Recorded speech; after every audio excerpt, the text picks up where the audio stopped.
कहानी की शुरुआत में हम मल्टी बिलियनियर भाई बहनों को देखते हैं जिन्हें कि आज उनके पिता चार्ल्स ने किसी खास मकसद के लिए बुलाया था। दरअसल इनकी फैमिली के लिए आज रीयूनियन होता है। अब ये सभी भाई बहन आपस में मिलकर काफी खुश होते हैं, लेकिन अभी तक इनमें से किसी को ये बात पता नहीं होती कि आखिरकार इनके पिता ने इन्हें क्यों बुलाया है। अब ये लोग अपने पिता चार्ल्स से जाके मिलते हैं और पूछते हैं कि अचानक हम सबको यहाँ क्यों बुलाया गया। तो अब उनके पिता सारी सच्चाई बताने लगते हैं कि दरअसल कोई है जो मुझे जान से मारना चाहता है और वो मुझे आज रात तक जान से मार देगा। अब ये बात सुनकर सभी शौक हो जाते हैं और कहते हैं कि कौन है जो तुम्हें मारना चाहता है, और अगर ऐसा है तो तुम्हें सिक्योरिटी रख लेना चाहिए। इस बात पे चार्ल्स कहता है कि मुझे किसी पे भरोसा नहीं है, इसीलिए मैंने तुम सभी को यहाँ बुलाया है ताकि तुम मेरी जान बचा सको। लेकिन अगर तुम मुझे मरने से नहीं बचा पाए तो वक्त के पहले मेरी सारी प्रॉपर्टी ट्रस्ट में चली जाएगी। अब ये बात सुनकर उसके सारे ही बच्चे सोच में पड़ जाते हैं और तो और अब उनके पास कोई ऑप्शन भी नहीं होता, इसीलिए वो वहाँ रुक के अपने डेट की जान बचाने का सोचते हैं। चार्ल्स अपने दोस्त से कहते हैं कि सारे सिक्योरिटी अलार्म ऑन कर दो और इसके साथ ही खिड़की दरवाजे भी अच्छे से बंद कर दो। इन्हीं में से चार्ल्स के बेटे ड्रू की गर्लफ्रेंड हेना भी होती है, इसीलिए चार्ल्स उससे कहता है कि तुम घर से बाहर चली जाओ क्योंकि तुम परिवार का हिस्सा नहीं हो और ये सब काफी ज्यादा खतरनाक होने वाला है। लेकिन ये बात सुनकर हेना कहती है कि मैं यहीं रुकूंगी और मैं भी आपकी जान बचाने में हेल्प करूंगी, जिस बात को चार्ल्स मान जाता है। इसके बाद माइल चला जाता है चार्ल्स की बात को पूरा करने और ये सभी भाई बहन अपने अपने रूम में जाने लगते हैं। लेकिन केमी जिस रास्ते जा रही होती है तभी उसे वहाँ से आवाज आती है, जो सुनकर उसे लगता है कि कोई तो है वहाँ, और उसकी हिम्मत नहीं होती कि वो आगे चली जाए, इसीलिए वो डर के मारे अपने भाई सीजे के पास जाती है। और केमी के जाते ही हम देखते हैं कि वहाँ कोई तो था जिसका काला साया हमें दिखाया जाता है। वहीं ड्रू अपने डेट से पूछने आता है कि उसका नाम क्या है जो आपको मारना चाहता है, और चार्ल्स कहता है कि मैं इसके बारे में नहीं बता सकता क्योंकि अगर मैं तुम्हें बता भी दूंगा तो तुम्हें विश्वास नहीं होगा। इसके बाद हम देखते हैं सीजे को जो कि पूल खेल रहा होता है और तभी कोई रहस्यमय शक्ति उसके वाइन के गिलास को गिरा देती है, जिसकी आवाज सुनकर जब वो उसकी ओर जाने लगता है और गिलास को चेक करने के बाद वो जैसे ही पीछे मुड़ता है तो पूल की सारी बॉल सेंटर में जमी होती है, जो देखकर वो हैरान होने लगता है कि आखिरकार ये किसने किया। इतने में वहाँ उसकी बहन मेडेलिन आ जाती है, जो देखकर सीजे को लगता है कि उसकी बहन ने ये किया होगा, इसीलिए वो इसके बाद पूल खेलने लगते हैं। वहीं केमी पूल के पास अपने दोस्तों के लिए वीडियो बना रही होती है क्योंकि वो एक सोशल मीडिया इन्फ्लुएंसर होती है, और तभी वो देखती है कि उसके पीछे कोई काला साया खड़ा है, जो देखकर वो बेहद ही डर जाती है। लेकिन तभी वो काला साया उसके ऊपर हमला करके उसकी जान ले लेता है। इधर मेडेलिन और सीजे को पूल खेलते हुए काफी टाइम हो जाता है। तभी वो गौर करते हैं कि केमी को काफी टाइम हो गया, वह उनके बीच कहीं भी दिखाई नहीं दी। तभी इनके पास ड्रू और हेना भी आ जाते हैं, जिन्हें भी केमी के बारे में नहीं पता होता, इसीलिए ये सभी मिलकर उसे ढूंढने के लिए जाते हैं। जहाँ पूल के पास जाने पर इन सभी को केमी की लाश मिलती है, जो देखकर ये लोग जल्दी से उसे पूल के बाहर निकालते हैं और अब ये सभी उसकी मौत से काफी दुखी हो जाते हैं। सीजे कहता है कि मुझे उसे अकेले नहीं छोड़ना था। इसके बाद ये लोग इस बात को जाके अपने डेट को बताते हैं। केमी को इस तरह मरा हुआ देख के उसके डेट काफी दुखी होते हैं और कहते हैं कि मैं केमी से बेहद ही प्यार करता था और आज मेरी वजह से वो मारी गई। इसके बाद चार्ल्स बताता है कि मुझे एक सपना आया जिसमें एक काला साया मुझे आज की रात मारने की बात कर रहा था। अब ये बात सुनकर उसके बच्चे हैरान होते हैं और चार्ल्स कहता है कि ये बात सच है। अब ये सभी भाई बहन बाहर जाके बातें करते हैं, शायद उसके डेड पागल हो गए हैं, इसी वजह से वो वेकी बातें कर रहे हैं। लेकिन अब जो भी हो ये लोग स्पिरिट को ढूंढने के लिए घर में अलग अलग हो जाते हैं, और ये लोग जब उसे ढूंढ रहे होते हैं तभी ये लोग देखते हैं कि पूल के पास से अब तो केमी की बॉडी ही गायब होती है, और ये देखने के बाद ड्रू और हेना ही परेशान हो जाते हैं। जहाँ अब हेना कहती है कि हमें यहाँ से चलना चाहिए, भले ही हमारा हिस्सा क्यों न चला जाए पर हम जिंदा तो रहेंगे। अब ड्रू को भी डर लग रहा होता है, इसीलिए वह हेना की बात को मान जाता है। इधर मेडेलिन को अपनी बहन को खोने का काफी गम हो रहा होता है, और तभी उसके पास सीजे आके कहता है कि केमी के जाने के बाद उसका हिस्सा कौन लेगा। दरअसल सीजे दोस्तों काफी लालची टाइप का इंसान होता है, इसीलिए वो मेडेलिन को अपनी बातों में फंसा के कहता है कि हम दोनों को केमी का हिस्सा ले लेना चाहिए और इसके लिए हमें ड्रू और हेना को रास्ते से हटाना होगा। इनकी बातों से हम ये समझ सकते हैं कि ये लोग भले ही भाई बहन क्यों ना हो, और ये लोग है तो बहुत ही ज्यादा लालची।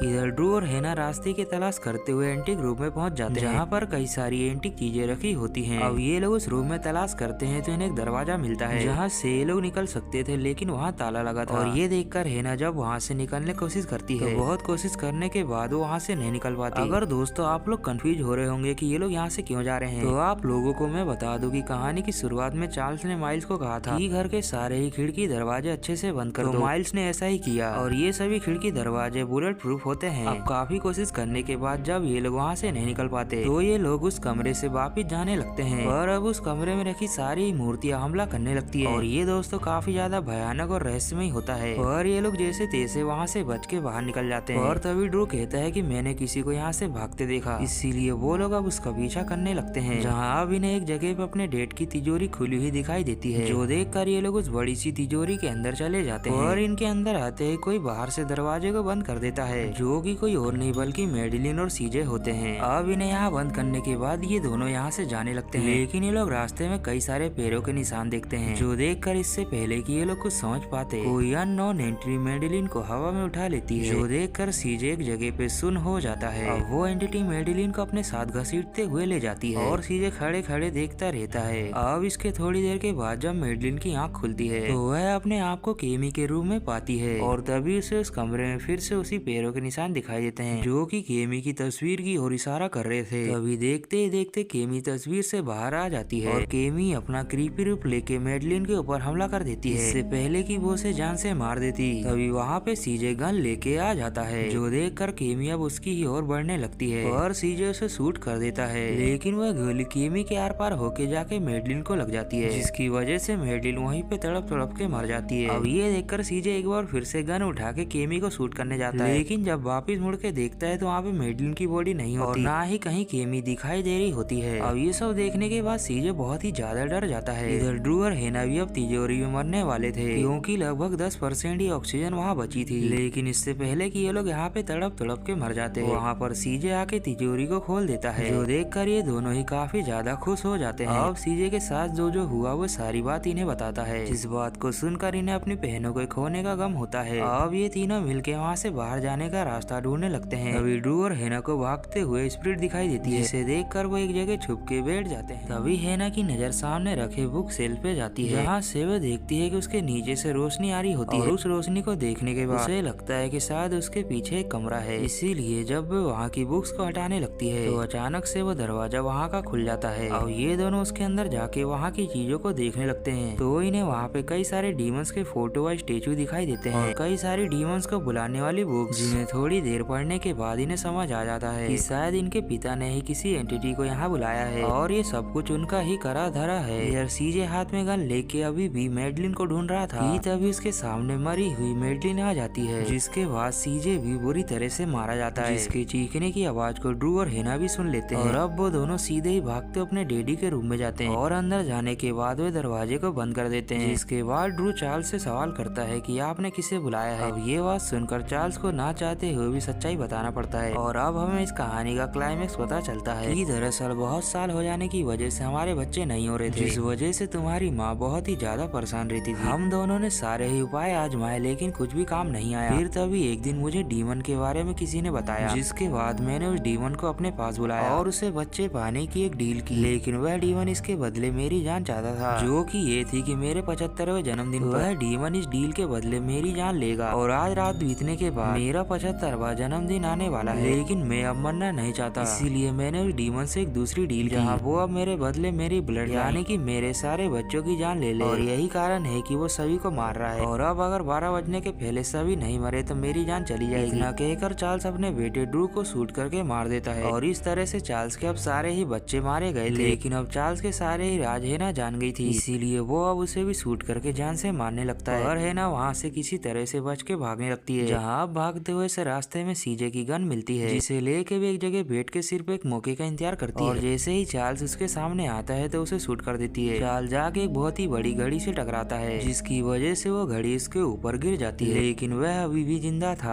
अब उसके पास हेना आके कहती है कि तुमने जो अपने डीमन से वादा किया है, शर्त के अनुसार तुम हार गए हो, क्योंकि थोड़ी ही देर में 12 बजने वाले हैं। यह बात सुनकर चार्ल्स कहता है कि मैंने अपने सारे बच्चों को मार दिया, तो मैंने शर्त को पूरा किया। लेकिन तभी हेना कहती है कि ड्रू का बच्चा मेरे पेट में है, तो यही वजह है कि तुम इस शर्त को हार गए। अब इसके थोड़ी देर के बाद 12 बज जाते हैं और हम देखते हैं कि दोस्तों वो डीमन बाहर आ जाता है और शर्त के अनुसार वो उसकी चार्ल्स की जान ले लेता है, जिसके बाद अगले दिन होते ही दरवाजा खुलता है और हेना बाहर आते माइल से कहती है कि सभी मारे गए, जिसके बाद वो गाड़ी लेके वहाँ से निकल जाती है और इस कहानी का यहीं पर दी एंड हो जाता है। उम्मीद है दोस्तों आपको ये कहानी पसंद आई होगी, तो अब मिलते हैं अगली वीडियो में, तब तक बाय बाय।